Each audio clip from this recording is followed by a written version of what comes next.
Hello, my friends, and welcome back, ladies and gentlemen, to another brand new live stream. Today, we're live streaming from Bali. I'm here with my friend Garrett. You can see he's got his own YouTube channel. Check him out. Adias. So, now we're going to talk about my experiences of the 10-day Vipassana course, as well as share with you some deep and profound mystical knowledge that I've gained by sitting in silence for 10 days, not talking to anybody, not having a phone, not having any distractions, nothing. What is the biggest and most powerful lesson that I've learned? I'll share with you here, my friends. I'm gonna wait for some people to tune in. You can ask me questions, whatever you want. And if you see this happening again in the future, definitely join and make your presence known. What is the biggest lesson that I've learned from attending a 10-day Vipassana course this time? This is the second time that I've done it. Once I took a 10-day course when I was 19 years of age, approximately. And the biggest lesson that I've learned, my friends, is that the sun is the biggest spiritual authority on planet Earth. There is no bigger spiritual authority than the sun. In fact, in the whole solar system, the sun is the most potent and profound object that we have. And you'd be very wise. Why are you smiling? You'd be very wise. You'd be very wise to pay attention to the sun, align yourself with the sun, align your energies with the sun, bake in the sun, bask in the sun, get some sunlight into you every single day. And that's just what there is to it. Let's see, what else can I share? This is going to be just a update video on what's happening in my life. As I said, I'm currently in Bali. Things are going well. We rented a new place. It is very nice. In fact, I'm going to show you around just so that you get to experience where I'm living. This is like the backyard area of where we're currently staying. We got a nice kitchen set up. This is my room. And now we're gonna walk to the upstairs and show you the most fantastic view. Hello, everybody that's joining. Hello. I'm glad you're here. I'm gonna show you around. This is not Thailand, this is Bali. And so I'm just going to allow you to experience a beautiful, glorious view. Watch this. Most places in Bali are like this. If you get a good enough villa, you will see that, I don't know why, but regardless, I'll walk downstairs and I'll show you around and we'll talk about some spiritual matters. If you have any questions, comments, or concerns, let me know in the comment section. And hello for everybody that's visiting. So yes, Bali is fantastic. Visit Laos next. I will not visit any other country, really, outside of this for a while, because there's absolutely no reason to, no need to. I want to make this my home. I want to stay somewhere that's has a permanent residence, and Bali is sort of like that for me now. So I don't want to move around, I don't want to travel, I don't want to see anything. Every experience is generally the same. I don't want to go to any waterfalls or any excursions or anything. In the future I will, but right now that's not interesting or enticing to me. I just want to feel safe. Okay, I'm in Bali. I'm not in India. I was in India a while ago, but I will return to India once again in 2026, hopefully. And I will stay there for some time because I want to go to Kailash. In fact, I might not even go to India at all. I might just fly to China because Kailash is in China. So if you're interested in going to Kailash next year, 2026, you are definitely invited. And when does a spiritual master show up? I don't know, you tell me. I guess he's already shown up. You're commenting here. So yeah, I'm gonna ask you some questions. Hopefully you know the answers to. So Kailash is a mountain in the Himalayas. It is a fantastic mountain. It's the best mountain. Out of all the mountains in the world, Kailash is the best one. And fortunately, I have been to Kailash, and it's been remarkable. And my friends, all of you need to go to Kailash. This is a must for your life. Maybe I shouldn't say that, but it'd be very wise for you to go, to choose to go, because it will transform your lives in ways you have never imagined. And you hear people say this sometimes, oh, if you buy this mattress, you'll change your life in ways you've never imagined. Well, I can imagine it. Maybe I'll sleep a little better. Maybe I'll have some lucid dreams. Maybe X, Y, and Z will happen. But I can imagine those things. Kailash is something that you have never imagined possible. It is just so fantastic, too fantastic. It is overwhelmingly incredible. So that's what we're planning to do. We're planning to go there in 2026, July. But as we know, plans may not turn out as they do. And yes, have I had a nice time? Yes, I have. A test? Yes. I'm going to give you a test, and if you fail, then you're banished from this YouTube community. What test am I going to give you? What are the main benefits of a man letting his hair grow and his beard grow, particularly his beard? What is the biggest benefit? Or one of the biggest benefits? If you let me know in the comment section below, I'll give you a nice sticker. And if you don't, you're banned for life. No women. Do you mean that a man that has a beard will have no women? Or if you mean that by a man having a beard, it means that he's not a woman, then you're correct. Because right now, when I looked at your profile picture, I was like, is that a girl? That looks like a nice girl. Nice long hair, shiny face.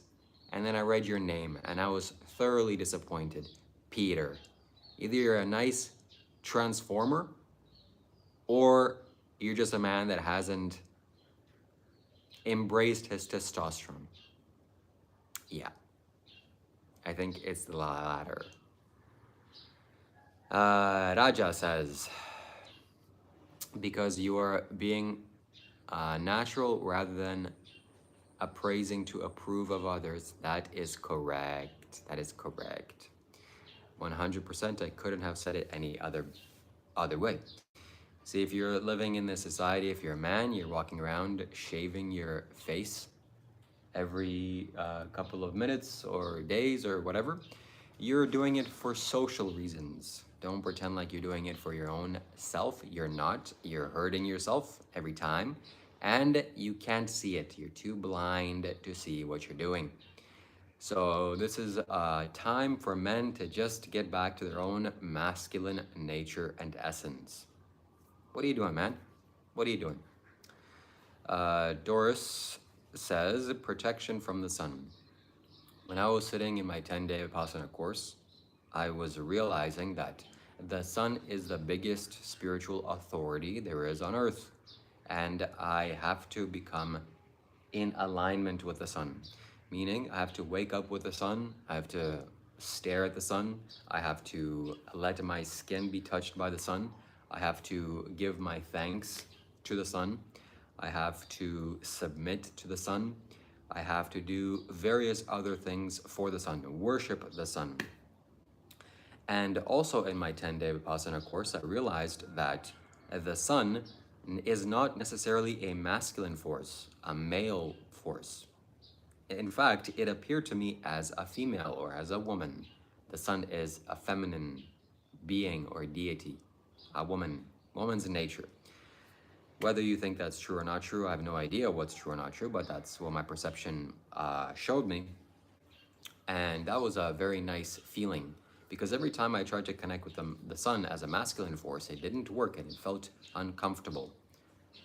Rajan, by the way, okay, my apologies. If you have comments, questions, or concerns, I'd love to address them here. Please let me know what you're thinking and feeling about. And you're confused? Quit this. The chill. Well, what am I confused about, my friend?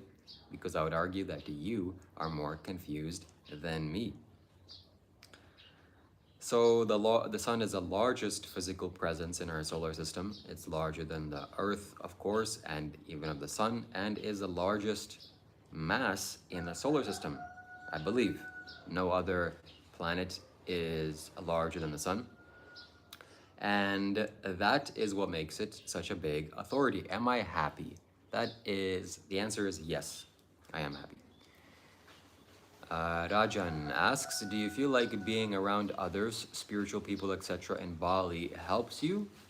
Or were you more better off, maybe more authentic in solitude? That's a good question. The answer is definitely being in Bali and surrounded by spiritual people has helped me. It is very valuable to be around people when they are conscious. When they're buffoons, like the rest of the society, living where I was, or if you're going to work and you're surrounded by fools, there's no better way, more authentic way of describing most people on this planet Earth. It's very sad to say. Just a bunch of fools. Then that's very bad. You're better off being by yourself. Better to be by yourself than with a fool. But if you're around conscious people, so much growth can happen. It's incredible. It's fantastic. It's too fantastic. So that is what I wish for all of you. For you to be around conscious and sane human beings. And living in Bali is something that you can do to get that.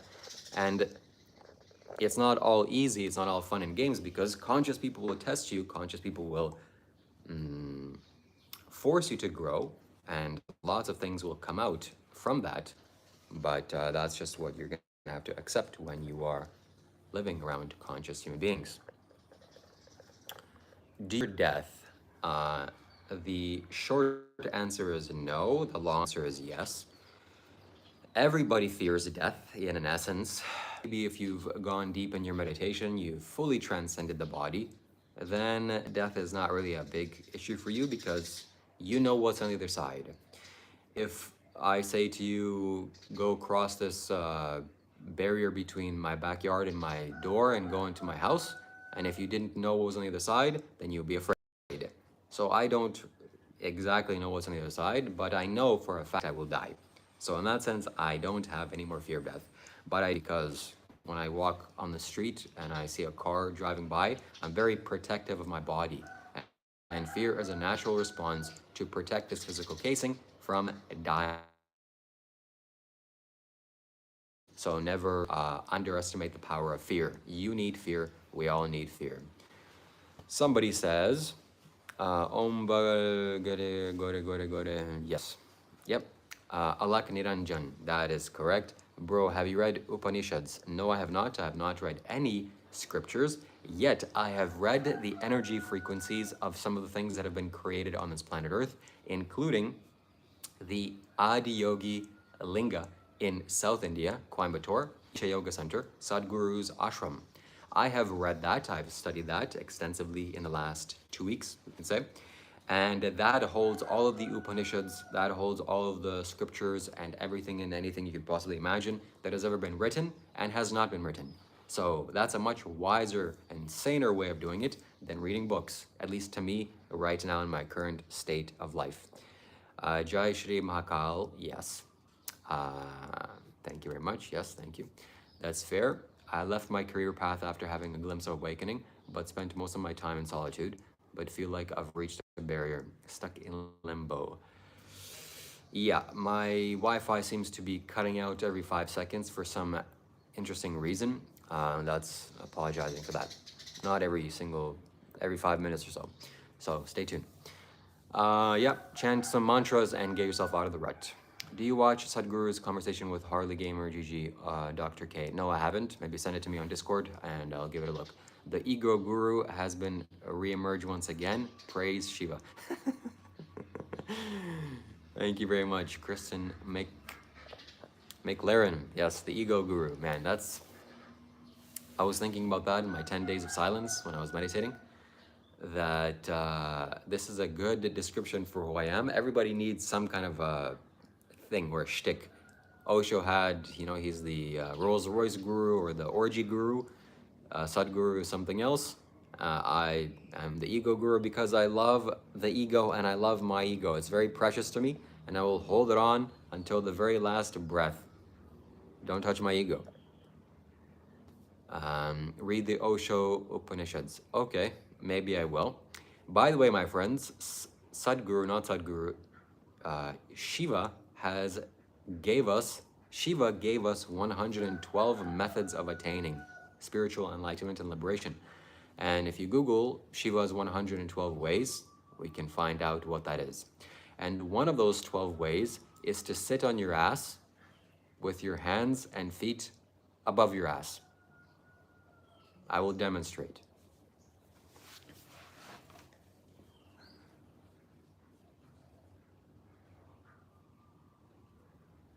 Believe it or not, that's one of the ways Shiva said for you to gain your ultimate liberation and enlightenment. And yeah, you'd be wise to go and read the 112 ways. They're fantastic. Bro, you know about Guru Pashupati? Kind of, but not really. What do you think of J. Krishnamurti? Was his work helpful to you? If you were aware of him? Yes, I was aware of him and I am aware of him. I watched briefly his videos, and when I did, J. Krishnamurti felt like a very intellectually savvy, wise, and his energy was for sure he has crossed the path, meaning he's enlightened or whatever you call it. But it doesn't jive with me. I'm not going to sit there and listen to a man use logic and destroy illusions. That's not impressive to me, although he's a fantastic human being. And yeah, listen to him if you want. Did you get into Isha Yoga Center again? I have not tried to go in again. I probably won't for a while, but maybe in the future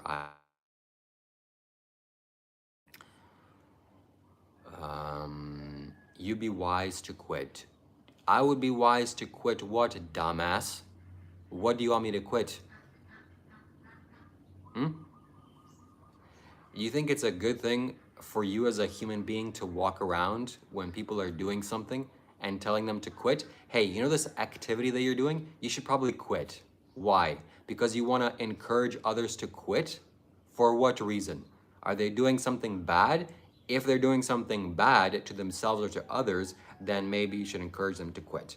But encouragement to quit is not a positive choice of action. So chill out, my guy, okay? Why don't you take your advice, sit in a corner, and chill? Are you talking of Beyond Buddha Tantra 112? Maybe. I'm not sure what you mean.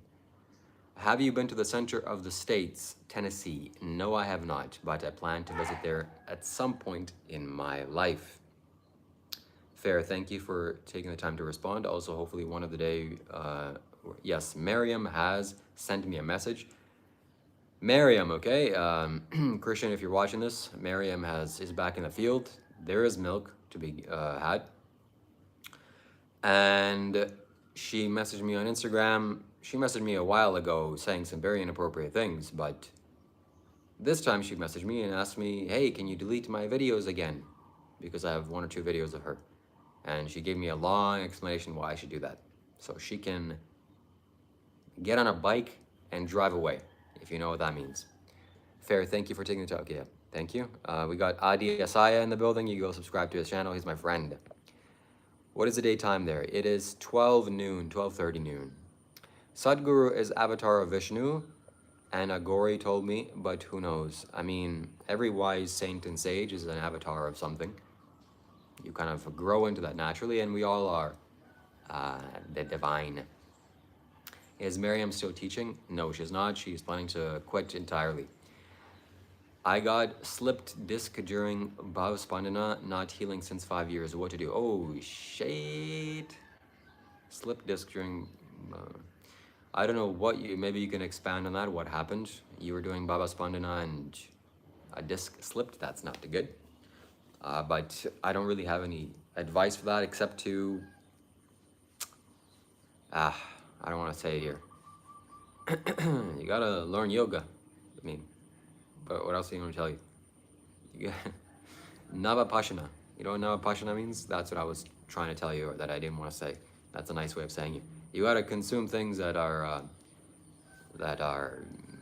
wild in a sane, safe way, or don't. Don't listen to me. I don't know what I'm saying. Maybe reach out to me and we'll talk. Vigyan Bhairav Tantra is the book with 112 ways Shiva gave. It's from body when meditating. Yes, when you meditate, you may have this experience of losing the sense of you having a body. And that's a good and positive sign that you're doing something right.